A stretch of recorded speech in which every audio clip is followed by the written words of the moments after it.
Hoy rendimos coronas a sus pies. Amén. Bueno, Dios les bendiga a todos en esta noche. Vamos a continuar con nuestro tema del miércoles pasado. No lo terminamos porque lo estamos haciendo un poco despacio y hablamos acerca de otra de las doctrinas de la cruz, y esta vez estamos hablando de la propiciación. ¿Ustedes se acuerdan qué significa propiciar?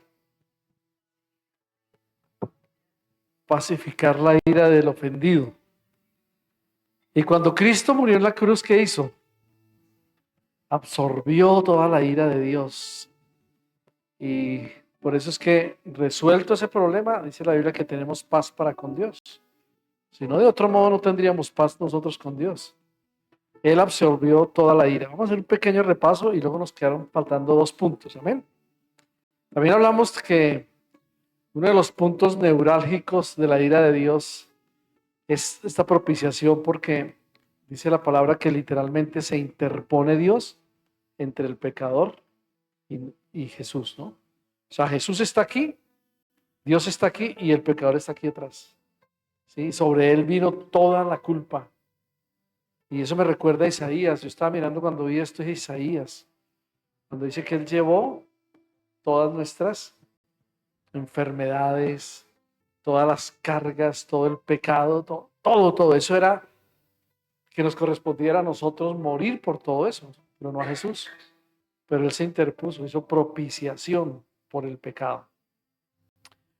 Hablamos de Romanos 3:25, donde dice que Dios es justo porque al justificar al impío, al impío que cree, ¿no? Porque después de que se convierte, habiendo ya sido justificado por la fe, es por eso es que recibimos nosotros la paz de Dios.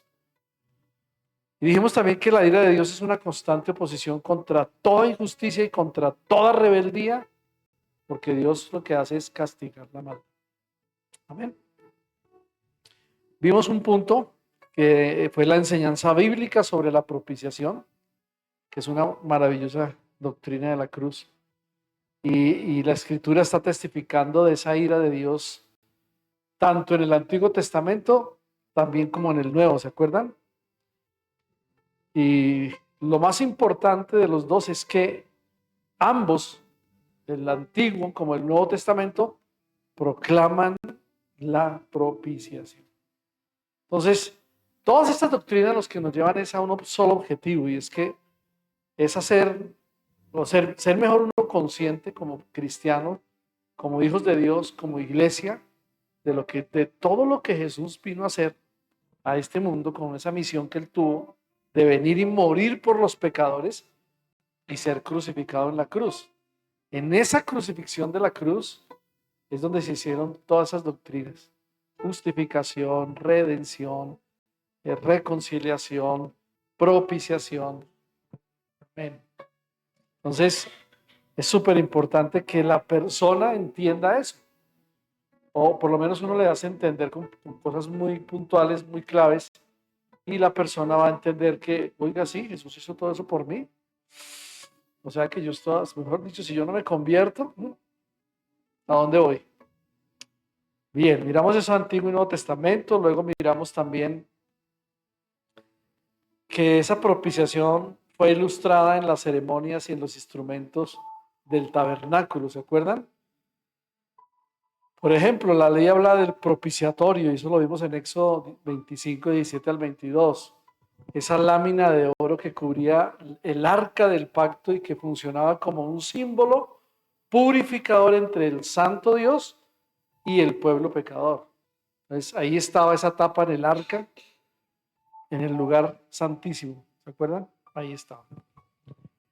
Y miramos algo que fue bonito, era que era necesario propiciar. ¿Se acuerdan? Y que en el Nuevo Testamento tiene 3 pasajes que describen la propiciación, pero que uno de esos 3 pasajes es el más importante. ¿Ustedes se acuerdan cuál era? Los que tomaron notas. No. En el segundo punto vimos. No, ese fue en el primer punto. Cuando hablamos de era necesario propiciar. Romanos 3, 24 al 26, Hebreo 2, 16 al 17 y también miramos 1 Juan 2, 2 y 4, 10. Pero dijimos que el más importante de los tres pasajes era Romanos 3, 24 al 26. ¿Por qué no lo leemos para recordar qué nos dice ese pasaje bíblico que nos enseña? Porque es importante estudiar esta parte o esta doctrina de la propiciación. Romanos 3, 24 al 26. ¿Qué nos dice?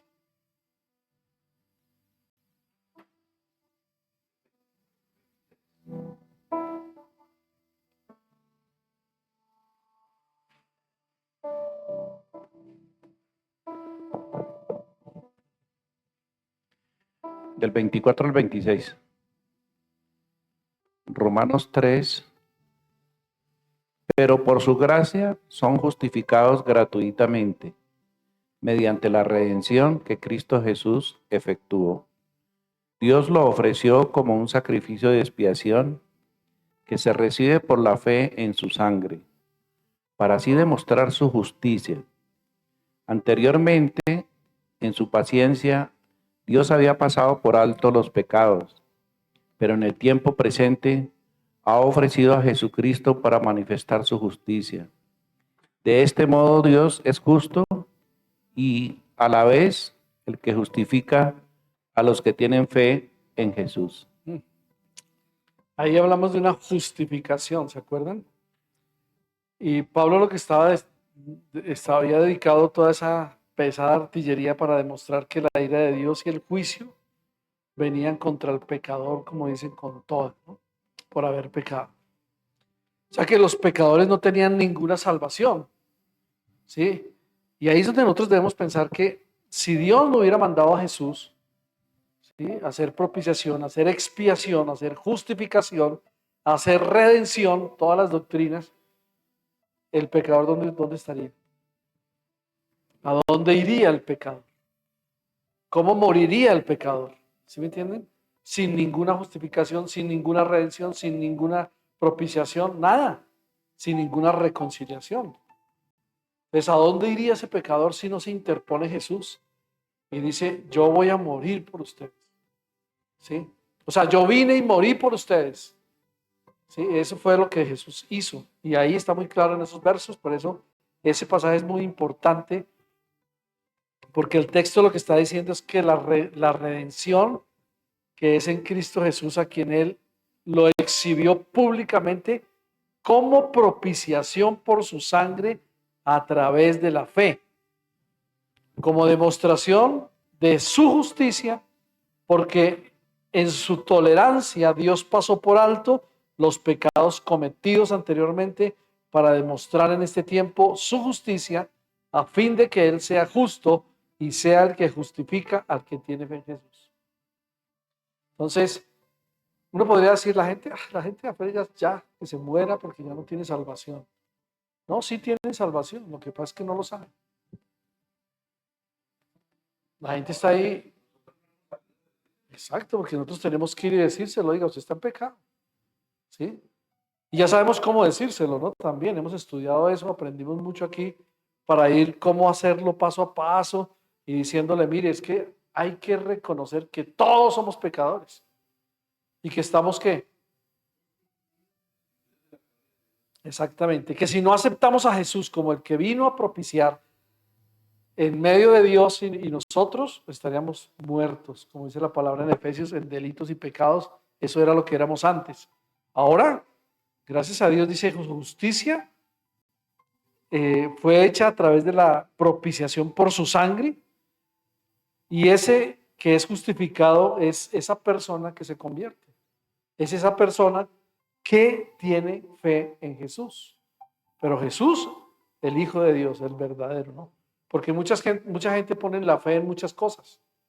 Sí, hoy nos damos cuenta que la gente le tiene fe a un cerro, le tiene fe a una imagen, le tiene fe a no sé quién, ¿sí? Le tiene fe a todas esas cosas materiales y a las cosas que generalmente está viendo, ¿no? Porque las cosas que no se ven, pues uno dice, no, pues si no veo, ¿para qué creo? Entonces, por eso en el mundo, allá afuera en el mundo, hay mucha gente que tiene un velo, que está cegada totalmente. Y nosotros tenemos que decirles, no, quítese ese velo. Mire, mostrémosle la palabra, mire lo que la Biblia dice, lea. Cuando tenemos todas estas citas bíblicas ahí a la mano, eso nos ayuda a que la gente entienda la razón de por qué es un pecador. Porque la gente generalmente dice, no, yo no soy pecador, yo estoy bien con Dios. Yo hago esto y esto y esto y no es por obras. ¿Sí? Claro, la fe y las obras van acompañadas, pero las obras no salvan, la fe sí, porque es por fe. ¿Sí? La gente lo hace por fe, por creer. Cuando creen en el Hijo de Dios, dicen, uy, sí, yo todo lo que hice lo hice mal. Yo la embarré, yo pequé, yo merecía morir. Pero cuando reconocen que Jesús fue el que vino y hizo eso, para que nosotros fuéramos salvados, salvos, ahí la gente se tenía que convertir. Amén, a recibir a Jesús. Entonces, eso es importante porque era necesario que Jesús propiciara. Amén. Luego vimos el tercer punto, el que era el propósito de la propiciación. Y ese propósito era para demostrar su justicia, la justicia de Dios. O sea que él sí o sí tenía que castigar al rebelde, al malo, al perverso. ¿Sí? Por eso estaba demostrando su justicia y por eso ese es el acto de la propiciación de que Dios lo que hace es combinar su naturaleza, o sea que Él es un Dios justo, ¿sí? Pero también es un Dios misericordioso para justificar al impío. Entonces, la misericordia de Dios es tan grande que si no es por esa misericordia, estaríamos, bueno, los creyentes de hoy en día no sabrían que ni siquiera a dónde iban a ir. Lo que estaba diciendo, en otras palabras, era que ya que Dios es justo, Él, por ser justo, tiene que castigar el pecado, tiene que hacerlo, porque es un Dios justo, si no, la gente dice, pero ¿por qué Dios en el Antiguo Testamento mandaba a matar los niños y las vacas y si alguien fallaba? Lo que estamos viendo ahorita en Levítico, ¿se acuerdan? Cualquier error, cualquier cosa era apedreado. Estuvimos leyendo sobre el lugar santo, ¿sí? Los hijos de Aarón, que ofrecieron un incienso que no era el que Dios había ordenado. ¿Y qué les pasó? Y entraron al tabernáculo, entraron allá, nadie les había dicho. Es que ni siquiera ellos. ¿Y qué vino sobre ellos? Un fuego y dice la Biblia que los consumió. O sea, ese fuego los mató en presencia de Él porque estaban haciendo algo indebido. Y algo que no se había mandado a hacer. Entonces, ¿qué pasó? Ahí me llamó la atención algo que leí, fue que Él llamó a los primos de Aarón para que los sacaran. ¿Sí? Tendría que ser gente también de la misma, ¿cómo se llama eso? Del mismo linaje. Entonces, ¿qué hizo? Sáquenlos y llévenlos fuera del campamento y por allá entiérrenlos. Pero solo ellos dos podían hacerlo, nadie más. ¿Sí? O sea, uno ve cómo Dios es tan celoso y tan santo que Él no va a permitir algo que lo abomine. Por eso ahora que leímos este salmo al principio, ese versículo 3 me dejó pensando en muchas cosas. ¿Sí? Porque uno puede estar mirando y escuchando cosas viles y cosas, ¿cómo era la otra palabra? Lo vil y lo profano, lo vil y lo vulgar, exactamente. Vil o vulgar. ¿Y hoy todo qué es? ¿Vulgaridad? Todo es vulgaridad. Todo es doble. La gente se sube a un bus y habla con otra y se tratan de groserías en adelante. Y si van a decir, ay, pero no sé cuántas, mírelo ahí, no sé qué. Todo es con palabras groseras. Y eso, mire que eso no le agrada a Dios. Yo les digo, eso no le agrada a Dios. ¿Cierto? Uno ve, por ejemplo, Efesios, ¿sí? Que dice, ojo con las palabras, con la boca. Y hay muchos cristianos que no les importa decir groserías. Bueno, algunos dicen ser cristianos, pero realmente no lo son. Porque si lo fueran, se guardarían. Porque cada uno de nosotros debemos entender algo y es que estamos frente a un Dios santo. Y a veces no entendemos eso, entonces hacemos las cosas como le pasó a los hijos de Aarón. ¿Ustedes se dieron cuenta que después los otros dos hijos de Aarón hicieron algo también indebido? Ahí más adelantico se dieron cuenta, sino que la misericordia de Dios los salvó. Porque eran ellos dos los descendientes y porque Aarón le dio una razón lógica a Moisés y Moisés dijo, ah, bueno, ahora sí entiendo. ¿Sí se dieron cuenta de ese versículo esta mañana? Sí, en la lectura de-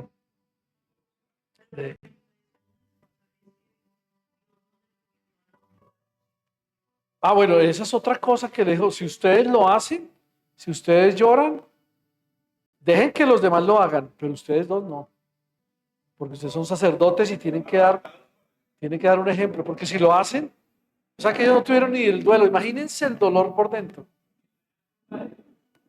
Exacto. Pero siendo ellos familiares, ellos tenían que pasar por un duelo. Pero ellos dijeron, no, ustedes se permanecen así como están para que el pueblo entienda que eso fue un juicio de Dios. Exacto.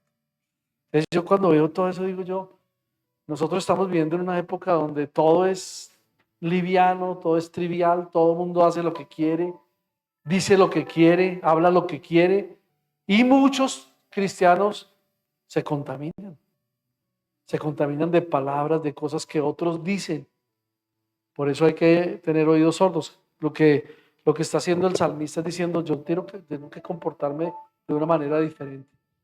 Que la gente sepa que yo amo a Dios, que lo alabo y no me complazco con los perversos. La integridad. Y eso es algo que... No toleraré a los que calumnian a sus vecinos. No soportaré la presunción ni el orgullo. Imagínense. Y a veces se habla mal de los vecinos, se habla mal de Sí, los... yo creo que a veces nosotros caemos en todas esas trampas. Yo digo que son trampas del enemigo. Y uno cae fácilmente, porque uno está hablando y dice, ay, sí, pero es que señor tal cosa, ay, pero es que ese vecino, no. Nosotros no fuimos llamados a juzgar a nadie. El problema es de ellos. ¿Sí? Es que inclusive ni en la familia, ni con los hijos o las esposas o los esposos, no. Si usted hace algo indebido, cuentas con Dios, pero no echarle más sal a la llaga, como dice, porque arde, sí, porque eso no debería ser. O sea, uno debe cuidarse en muchas cosas. Aquí yo, mirando todo esto de las leyes del Levítico, yo decía, cuánta cosa, menos mal que no estamos ahorita cumpliendo esa ley, porque esa ley fue abominada, porque estamos bajo la gracia, porque donde fuera eso, no existiría ya nadie. No existiría ya nadie, ningún ser humano. Bien, bien interesante eso. Ah, bueno, entonces sigamos acá. Ese era el propósito de la propiciación. ¿Cuál fue? Demostrar la justicia. Y ahí quedamos, ¿cierto? Hablamos de...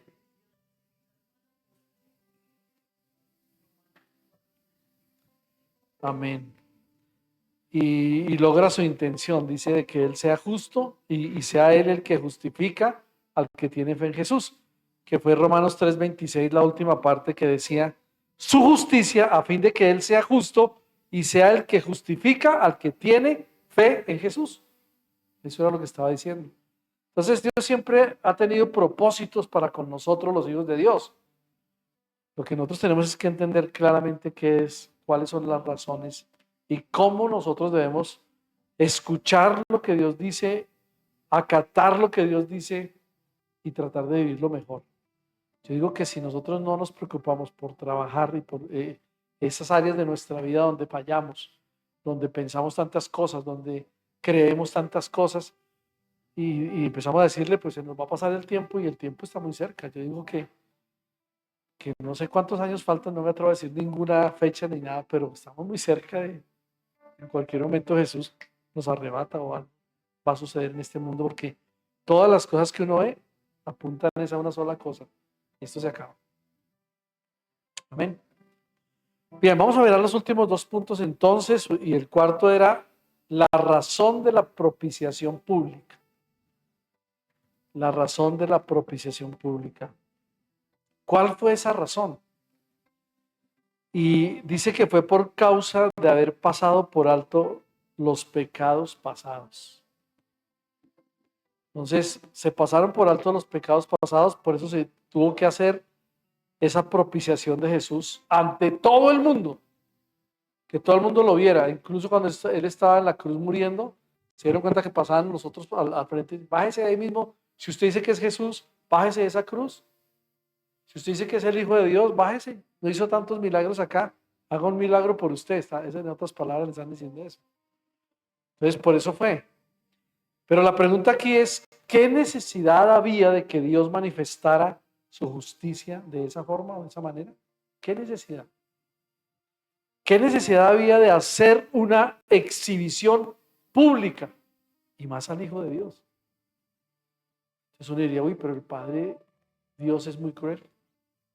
Que hacen que su hijo lo desnuden, le peguen, lo latiguen, lo vuelvan, mejor dicho, terriblemente un hombre totalmente desconocido, porque la Biblia dice que cuando le dieron latigazos, le pusieron la corona en la cabeza, eso fue algo demencial, eso fue algo que la razón humana no le cabe a la razón humana, pero como la razón humana estaba guiada por el enemigo, por Satanás, ¿sí? Él fue el que mandó a los romanos, péguenle de esa forma, pónganle esa corona, ¿no?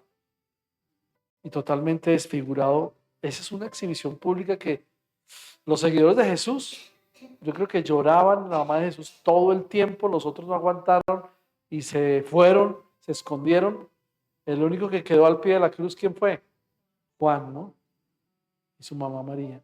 Y una de las Marías también que Jesús salvó, ¿no? La Magdalena. Eran los únicos tres. Ahí la Biblia no nos habla de nadie más. ¿Dónde estaba Tomás? ¿Dónde estaba Felipe? ¿Dónde estaba? Sí, todos. Judas. No, Judas, bueno, el que se murió, no, pero el otro Judas. ¿Dónde estaban? Entonces uno dice, ¿sería que no querían ver esa exhibición pública? ¿Le tocó verla solo a ellos tres? Esas tres personas que estuvieron cerca a Jesús. Entonces, por eso, ¿qué necesidad había de hacer esa exhibición pública? La idea es que algo que define a Dios estaba en juego. Y eso que define a Dios se llama justicia. La justicia de Dios. ¿Y por qué? Porque dado que Dios, dice anteriormente, pasó por alto y perdonó a muchos que creyeron, la historia parecía presentar a Dios como uno que aceptó el pecado y que sin juicio absolvió al impío. Y no era así. Eso es lo que la historia trata de hacer y decir, ¿no? Pero era, o mejor dicho, por esa causa fue necesaria la propiciación pública. Porque Dios quería demostrarle al impío y al pecador que aunque él habiendo olvidado un poco esas cosas, tenía que haber un castigo. ¿Sí? Porque su ira se iba a desatar totalmente sobre toda esa gente. Pero tenía que haber una propiciación, que era Jesús interponiéndose en medio para que no muriéramos nosotros. Ahí es donde se revela que los que creyeron, sí, aceptaron a Jesús, fueron absolvidos. Y por esa causa fue necesaria esa propiciación pública, esa redención pública. ¿Por medio de qué? Dice la Biblia que fue por medio de la sangre que cayó, la sangre del Cordero de Dios, ¿no? Esa sangre que brotó de su cabeza, de sus manos, de sus pies, de su costado. Exacto. Entonces imagínense, esa sangre es una cosa muy poderosa, ¿no? Esa fue la prueba, diría yo aquí, y firme, la demostración de que todo castigo merecido a causa de los pecados, ahí fue tratado. Y fue tratado con base en todas las demandas de la santidad de Dios. En Levítico también dice, sean santos porque yo soy santo. Es cuando Él demanda santidad. Algunos son santos en algunas cosas, pero en otras no. Y créanme, a veces fallamos en eso. Fallamos. Porque si Dios es santo, por eso Él no toleraría que nadie lo mirara ni estuviera frente a Él, porque moría inmediatamente. ¿Sí? El mismo Moisés le dijo, déjame ver tu gloria. Y él dijo, sí, pero póngase de espaldas. Porque si usted me llega a ver, aniquilado. ¿Amén? Entonces uno dice, Dios mío, cuántas cosas que a nosotros nos faltan entender. Y aún la iglesia, ¿se dan cuenta que ni siquiera se predica de estas doctrinas? Ya no se predica de doctrinas, se predican de otras cosas, de la prosperidad, de la riqueza, de que Jesús lo salva, lo sana, lo libera. Sí, Él lo hace. Pero todo es para que le ayude a la gente a creer por sus emociones. y ay, se emocione tanto ya, no más. Y después se va a enfrentar las situaciones y dice, no, pero Jesús no hizo nada por mí, yo oré, yo fui a la iglesia, el pastor oró por mí, me aconsejó, me dijo, pero vea, nada pasó. Hay gente que se rebela contra Dios, tremendamente, y eso es muy tenaz. Pero bien, toda la ira, habla de eso en esta razón de la propiciación pública, habla de que toda la ira producida por el pecado de Abraham, David y todo el que murió juntamente con Cristo descansó sobre el Calvario y Dios quedó satisfecho. O sea que Dios tenía que satisfacerse a sí mismo, pero siendo justo. Es como aplicándole la justicia al que hace algo malo. Si alguien roba, si alguien mata, tiene que ir a un juicio, tiene que ser condenado. Hay una justicia que lo va a juzgar. ¿Y qué va a pasar? Hay que condenarlo. Entonces, Dios en su justicia dijo, esta gente perversa, pecadora, no merece nada más. Tienen que morir, pero les voy a enviar a Jesús, el Hijo de Dios. Él va a ser la propiciación, se va a interponer y yo los voy a salvar. Y ahí donde Jesús, Cristo cuando murió, y Él dice, consumado es, todo ya está hecho. Entonces descansa Dios, por decirlo así, en todas sus demandas de santidad y queda satisfecho porque se hizo la propiciación por el pecado y se hizo justicia. Amén. Entonces de eso tiene que ver esa razón de la propiciación pública, de ser exhibido Jesús públicamente ante todos. ¿Y quiénes lo mataron? ¿Quiénes lo crucificaron? Esos romanos, ¿no? ¿Y quiénes los empoderaron para que lo hicieran? Esos mismos judíos religiosos que solo querían, no, se hace llamar el Hijo de Dios, mátenlo, crucifíquenlo, acaben con él. Eso era lo que pasaba. Entonces esa es la razón de la propiciación pública. Y ahora el último punto era el quinto, que habla sobre las consecuencias o las consecuencias de la propiciación. ¿Cuáles fueron esas consecuencias? Amén. La propiciación redefine la justicia para que, o mejor, porque para el hombre la justicia termina cuando es alcanzada la conformidad de la ley. Y en tal caso, lo justo sería que todos recibieran inmediata y eterna condenación. Este pecó, condenado. ¿Sí? Pero ahora no, la gente peca, pero tiene la opción, por decirlo así, de venir a Jesús y arrepentirse y pedirle perdón. Ahora, eso no tiene que convertirse como en un juego, ¿no? Es que yo peco y vuelvo donde Jesús, yo peco y vuelvo. No, no, porque ya nosotros fuimos perdonados, redimidos con su sangre, justificados. Y Jesús hizo la propiciación por nosotros, nos reconcilió, nos justificó, nos redimió. Todo eso lo hizo Jesús. Nosotros ya no tenemos que estar no, más bien cuidémonos de no pecar, cuidémonos de no hacer cosas que le desagradan a Dios. Sí, eso es lo que la gente también tiene que entender cuando uno les predique. Trate de hacer las cosas que le agradan a Dios, no las que le agradan a su carne o a su naturaleza pecaminosa o a lo que ven sus ojos, a los deseos. No, eso no es lo que Dios quiere. Dios nos quiere de otra forma. Y Dios nos ve también aún de otra forma. Amén. Entonces, eso sería lo justo, que murieran inmediatamente. Pero ¿qué pasó con la cruz? La cruz muestra una justicia superior. ¿Sí? Porque por medio de la cruz, ¿qué es lo que hace Dios? Revela lo que es justo. Revela lo que es justo. Por medio de la cruz, Dios revela lo que es justo.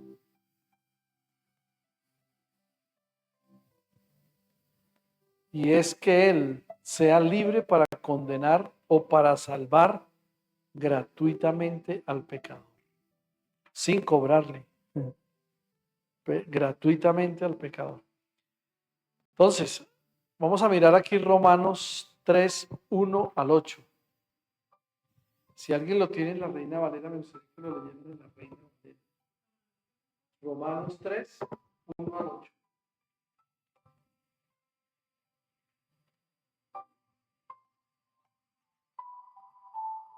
Romanos capítulo 3, 1 al 8.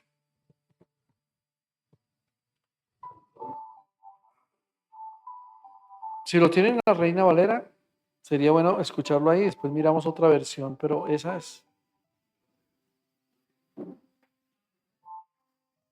Romanos 3, 1 al 8.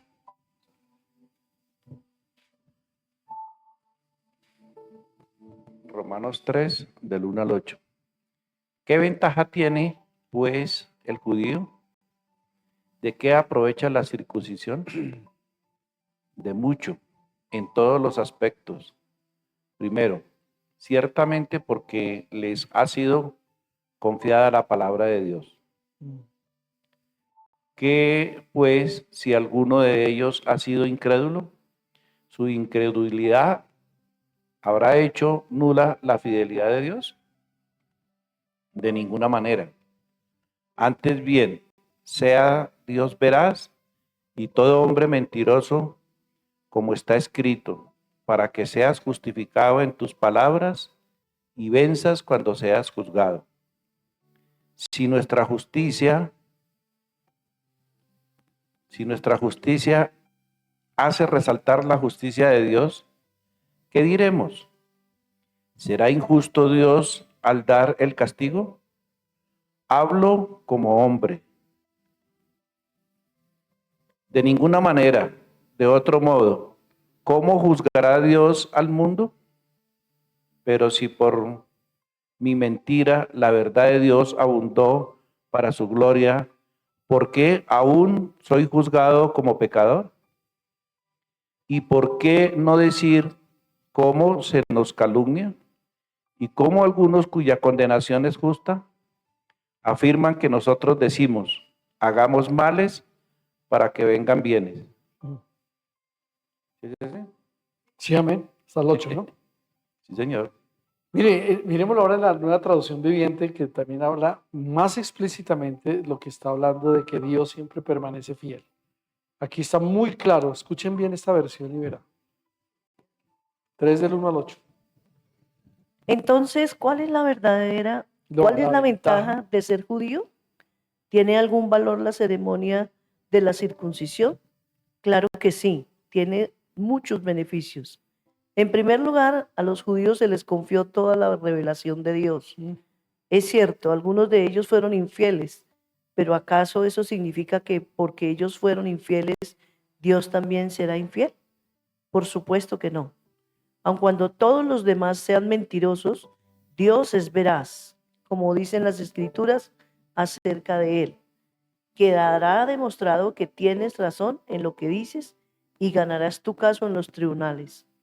Sin embargo, algunos podrían decir, nuestro pecado cumple un buen propósito porque muestra a otros lo justo que es Dios. No es injusto. Entonces, ¿que Dios nos castigue?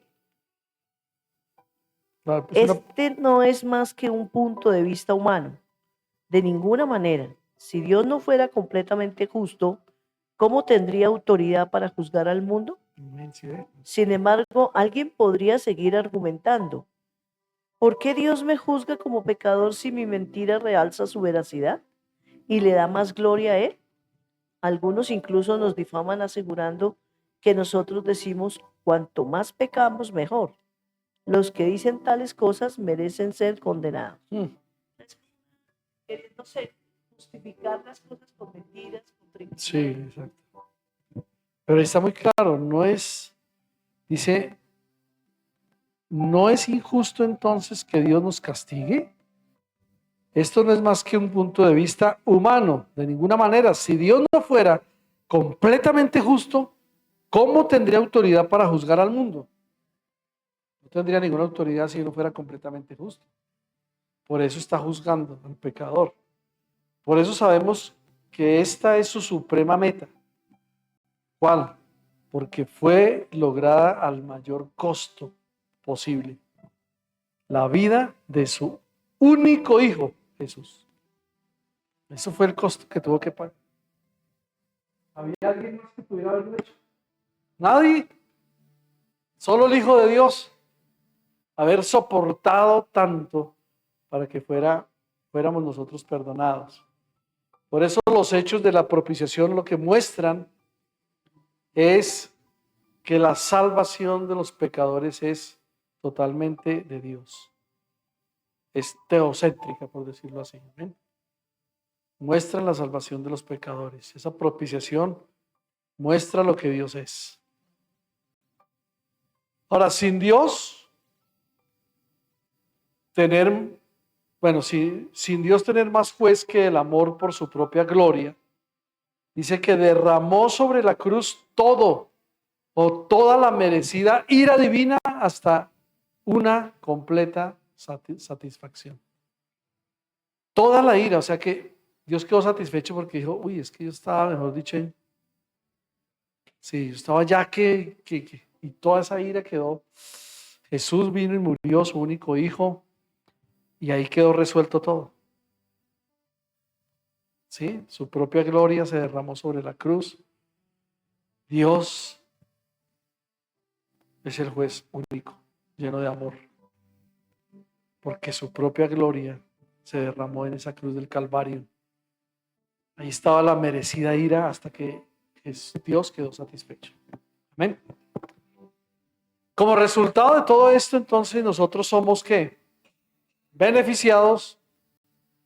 Ya ninguna ira hay para todo aquel que murió junto con Cristo. Y vamos a mirar Gálatas un momentico, ¿no? Dice, en todo esto Dios es justo cuando justifica al impío y nosotros somos bendecidos. Gálatas, ya miramos. Gálatas 2 creo que es. Es que ese versículo se me vino ahorita porque es muy, muy especial. Ya miramos cuál es. Que dice, en la Reina Valera dice, con Cristo estoy juntamente crucificado. Ya no vivo yo, mas Cristo vive en mí. Y lo que vivo en la carne, vamos a buscarlo. Esperen. Gálatas. Me perdí el libro de Gálatas.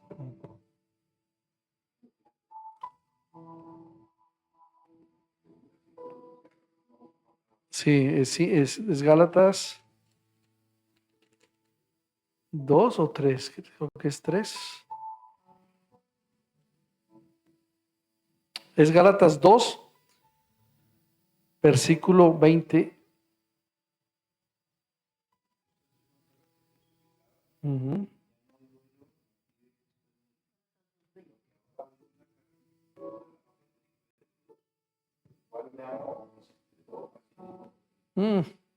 Al 21.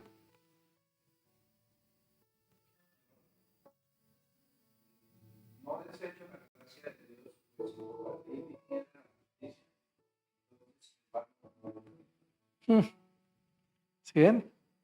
En esta versión dice, mi antiguo yo ha sido crucificado con Cristo. Por eso, ya no vivo yo, sino que Cristo vive en mí.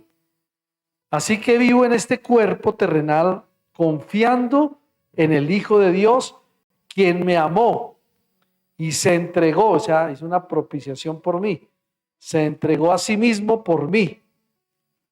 Ya no tomo la gracia de Dios como algo sin sentido, ¿sí ve? Pues si cumplir la ley pudiera hacernos justos ante Dios, entonces no habría sido necesario que Cristo hubiera hecho una propiciación. Cristo hubiera muerto. Ahí está. Yo digo que todo lo que Jesús hizo fue para darnos esa salvación, esa redención, esa justificación, esa reconciliación, esa regeneración. Amén. Entonces, yo creo que si no fuéramos nosotros regenerados, ¿cómo? ¿Dónde estaríamos? Sí, exacto. Porque cuando hablamos de la regeneración, hablamos que la regeneración es algo sobrenatural y que esa regeneración es la que hizo el Espíritu Santo en nosotros, ¿se acuerdan? De eso hablamos aquí. Porque Él es el que le concede a la gente normal, a la gente de afuera, a los pecadores muertos, que sean regenerados. ¿Cómo? Recibiendo a Jesús. Es la única forma, no hay otro. No hay otro nombre dado a los hombres en quien podamos ser salvos, Jesucristo el Señor. Amén. Entonces, Es importante conocer estas doctrinas, es importante saber lo que Dios hizo, porque si nosotros no lo entendemos, pues mucho menos lo van a entender los de afuera. Si usted le habla, no, es que hay una reconciliación, ¿qué es eso? No, hay una propiciación, ¿qué es eso? ¿Qué es una redención?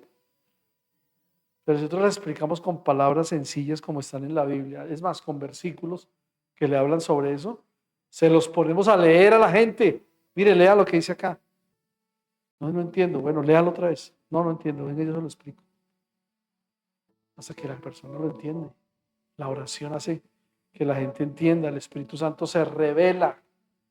Hay que pedirle al Espíritu Santo que se revele. Si ve que la palabra de Dios fue revelada a los judíos, todo lo que Dios había hecho. Pero a los que creen, nosotros también hemos recibido todo de Dios. ¿Sí? Por eso yo decía a alguien, vamos a la palabra, lo que la palabra nos revele, eso es lo que tenemos que hacer. Esta palabra revela lo que Dios es, el carácter de Dios, lo que Dios hizo, incluso lo que Dios va a hacer. Amén. Lo que va a hacer. Entonces, ahí estamos terminando estos 5 punticos, recuérdenlo siempre. Enseñanza bíblica sobre la propiciación. Era necesario propiciar. 2, 3, propósito de la propiciación. 4, la razón de la propiciación pública. Y 5, las consecuencias de la propiciación. Entonces, ese Dios justo, ese resultado de que nosotros, usted y yo, somos beneficiados. Ya no hay ninguna ira que nos condena. ¿Sí? ¿Por quién? Porque Cristo murió, porque Él está, o nosotros estamos junto a Él. Cristo, ya no vivo yo, mas Cristo vive en mí. ¿Sí? Qué salvada. Tenemos que vivir por eso, morir por Cristo también, porque Él nos salvó y nos redimió.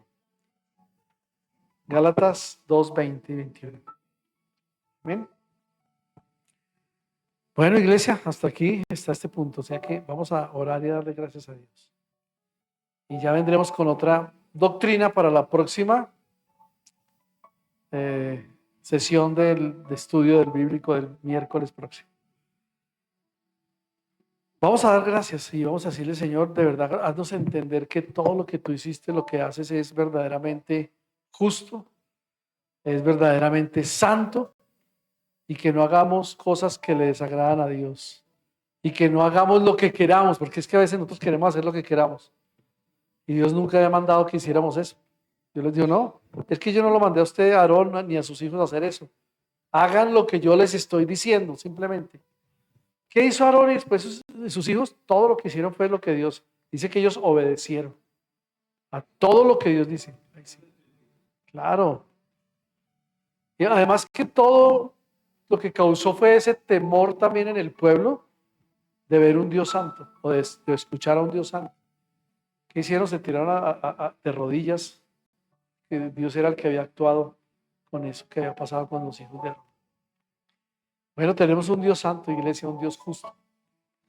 Digámosle a Dios que nos ayude de verdad a vivir una vida santa, justa, piadosa delante de Dios, que Él nos ayude, porque necesitamos explicarle a la gente, ir de verdad, porque ellos no van a venir a nosotros. A veces nosotros esperamos que todos sí ven, abramos la puerta que ellos vienen. Pues Dios puede hacer un milagro, ellos pueden venir. Pero si alguien no va y les dice, como dice en Romanos, si no hay alguien quien les predique, ¿cómo creerán? Amén. Padre, te damos gracias en esta noche. Queremos honrar, bendecir, exaltar y glorificar tu nombre. Gracias por esta propiciación. Gracias porque hoy nos enseñas aún más que todo tiene una consecuencia, que todo tiene un propósito, que nosotros no podemos estar pensando en nosotros, sino que Cristo ya vive en nosotros y que tenemos fe en Él, que nos salvó, que nos liberó y que quiere salvar a esta humanidad que está perdida, que está sin Cristo Jesús. Señor, ayúdanos a fijar nuestras vidas y a poner nuestra mirada en aquel que puede redimir y salvar al pecador que está afuera. Pero te pedimos, Señor, que nosotros como iglesia seamos usados, Dios mío, usados con una palabra, usados con cada doctrina de la cruz y decirle a la gente, mira, necesitas verdaderamente a Jesús, o si no, estás totalmente perdido.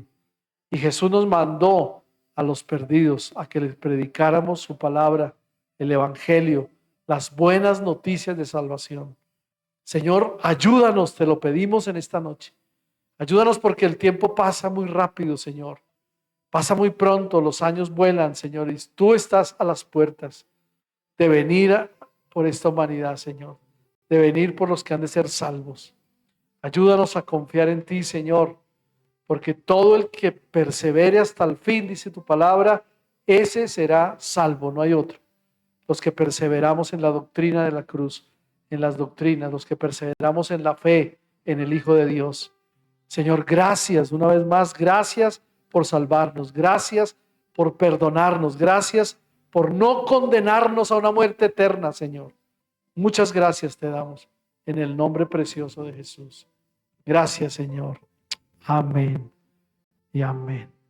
Bueno, iglesia, Dios los bendiga. Nos vemos el próximo miércoles con otra doctrina interesante de la cruz.